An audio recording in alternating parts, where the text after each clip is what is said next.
My name's Liam Springer. This is my contribution to MindRighting.com. And what I'll be talking about today is what I do to get my mind right. So, there are a lot of different practices that I have found are helpful when I'm having an experience of life that feels challenging and overwhelming in a way that suffocates my joy, that makes me feel as though I am restrained and incapable of experiencing life in a way that is beneficial.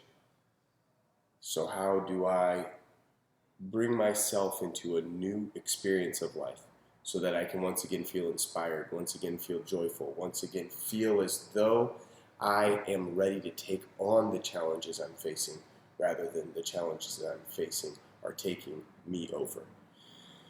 Well, there's a lot of different practices. However, I'm going to focus in this video on one. And the concept is to bring into my sensitivity an experience of the world that is empathetic. Now, oftentimes what I find when I'm having these experiences of life that are overwhelming is that I am casting blame. I am saying it is the fault of something. So I am a victim in this situation. And the truth is, oftentimes, I am casting blame upon myself. I will say that I am just a flawed person, that I am incapable of overcoming obstacles such as these, that I even bring these obstacles into my life, and so I am my own worst enemy.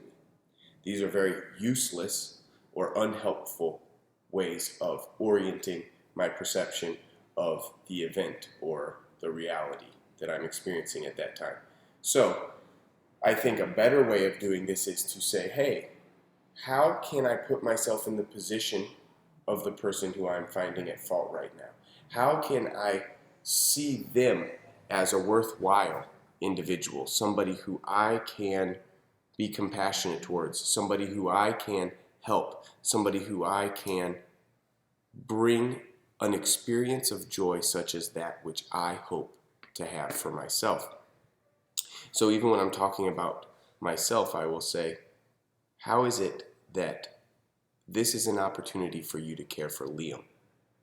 How does Liam need your help? And that puts me in the position of being capable, of being competent, and actually having a job to do. And that is to be nurturing towards myself or the person who I am finding to be at fault for my current dilemma. Now I'm helping the person who I was just blaming for creating my experience of life. I was a victim of this person, and now this person will be somebody who I am interested in benefiting. Okay, so I think an important story to illustrate this comes from my experience on a train between New Jersey and New York. I spend a lot of time traveling in New York, and it's a very overwhelming and difficult place at times because I'm away from my family, because I am working or I am taking courses to further my education, and oftentimes I'm doing both in the same trip. And so I am working a lot, and at the same time I am having to put myself in a position of being receptive and open, and my schedule is booked. And on this one morning in particular, I was on a train from the place I was staying, where I was presenting, taking the train to New York, where I was taking a class, and I was working on the material that I was presenting while on the train, so I could be very efficient with my time. So I was sitting there with my earphones on, being very polite, working on my computer, and I had taken this train many times, and the conductor comes by and he takes my ticket, and I didn't know exactly what that meant because I had never had a conductor come by and take my ticket at that time, but I was deep into my work, so I kept on going, and pretty soon I'm looking around and I'm saying, we're somewhere different than I've been before. And so I asked the conductor or the attendee, what is it, where are we? I thought I was on a train to Manhattan. And he says, oh, your stop was a few ago. And I was like, how do you know? He's like, because I took your ticket and you were supposed to get off when I took your ticket. And I felt as though he had done me wrong. I felt as though this person's job was to let me know it was now time for me to get off of the train when he took my ticket. He knew very well that I was missing my stop, and he didn't interrupt me in any way in order to let me know. And I got very angry and upset and was holding a grudge immediately towards this person and thought, how am I going to get this guy back? That's what I thought. To be completely honest, I was like, I'm going to walk up to this guy after I get off this train and say, thanks a lot for doing such a great job, in a tone like that. Or I was going to say, you know, I didn't do anything to harm you. I don't see why you would do something so neglectful to me. Or something like really blame-oriented, really putting myself in a position of righteousness and stuff like that. And what ended up happening as I was sitting on that train with plenty of time before the next stop that made sense to get off was I thought, you know what?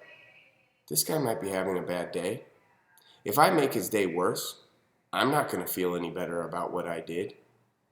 I might feel like I got him back, tit for tat, but I'm not going to walk away feeling better about myself in any way.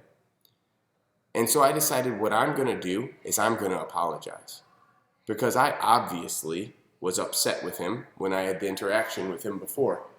And he could tell that I thought he was a jerk and that he had done me wrong.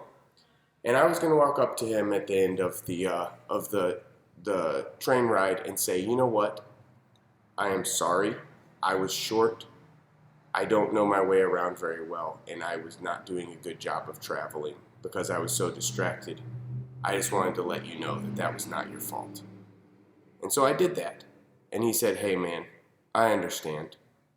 Where is it that you're trying to go? And I told him. And he took me over to the map. And he told me how to get on a subway. And I made it to my appointment in plenty of time. And I can't actually say I ended up getting there any slower than I would have the other way. It was almost a 50-50 just by the way the trains were running that day and everything.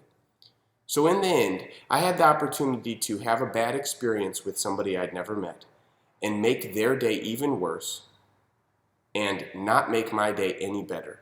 And instead, I took the opportunity to communicate with somebody I'd never met, and we both had an experience in which we were able to recognize the other person's value and contribute to their day in a meaningful way.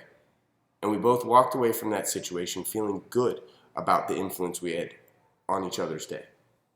And so by taking a moment to look at the people who I find at fault for my poor experience, and instead of blaming them, say, how is this an opportunity for me to be of service to this person? How can I be compassionate? How can I be understanding of their experience of life in a way that allows me to be more nurturing towards them as a part of their community? And I guarantee you it will never do anything except for improve my experience throughout the day if my interactions with the people around me are to see how it is that I can benefit their experience in life. And that's the thing that I think is the most useful and the tool that I use the most when it comes to getting my mind right and when it comes to facing the challenges that I have on a day-to-day basis in a way that creates a positive and successful experience. So I hope that helps somebody out there. Talk to you later. Liam Springer, out.